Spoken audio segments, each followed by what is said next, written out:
Hi everyone, thank you for tuning in. I'm your instructor Joy. Let me first play a tune for you.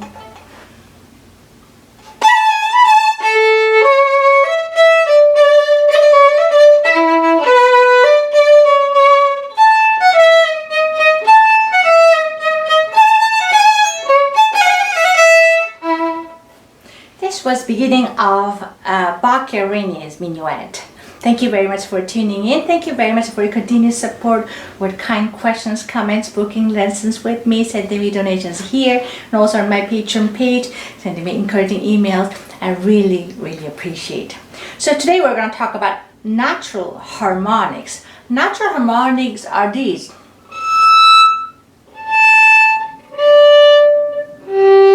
They're one of natural harmonics. It sounds like a whistling tune, or sounds like a flute if you want to call it.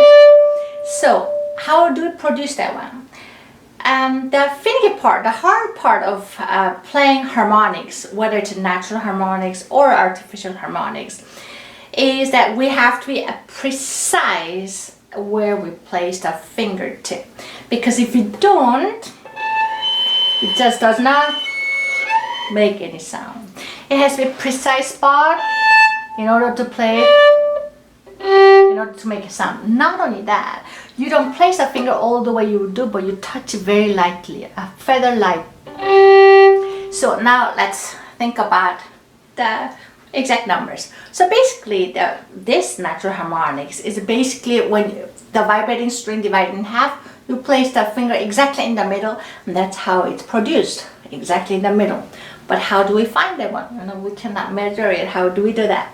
So I'm going to show you a simple guidance that works for most of violinists. And of course, it depends on the size of the hand and the length of your fingers. But general, it seems like it's working with most of my students.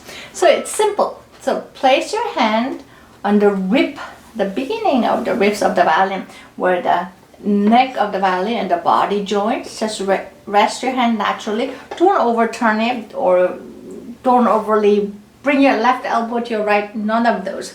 Simply just bring your hand closer to the body or the ribs of the violin and stretch your fingertip.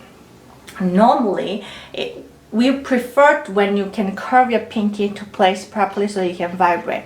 But when it comes to harmonics, we don't have to worry about curving finger joint, especially the pinky.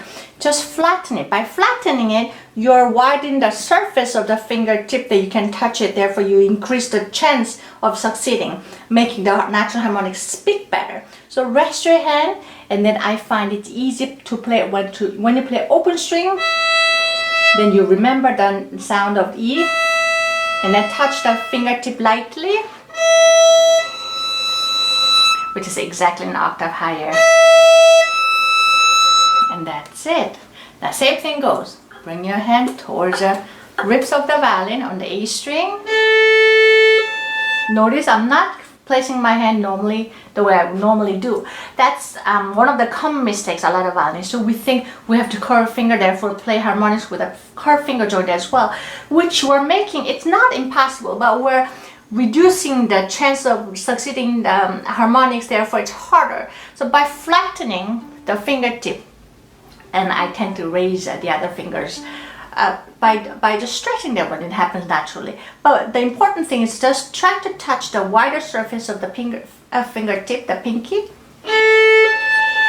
So you can always go a little up and down as necessary. And then again, D string and G. And that's the first harmonics we learn. Now, if you want to, there are some violinists who like to find the exact note. If you want to change from solid note, the normal note, into harmonics, you have to remember it's not exactly the same spot. For example, that's the solid note G. But if I just lighten fingertip where I placed my fourth finger for the solid note G, this doesn't really do because I have to make it slightly higher, even though that same note. If you want to change from solid note to harmonics, you need to bring your finger a little towards us.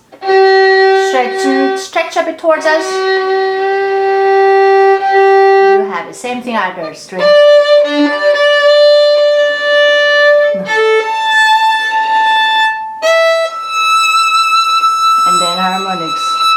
in general, I find it easier to practice from open strings.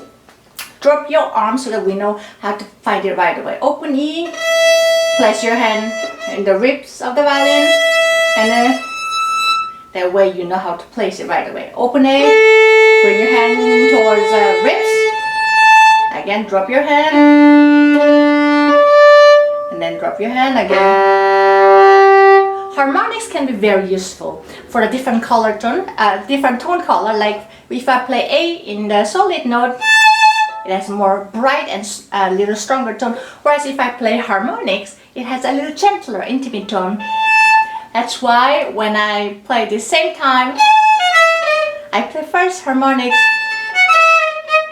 then second harmonic again. Just in case people did not hear. But last time I want to finish it really strongly. That's why I use solid note. Oh, sorry. Like that.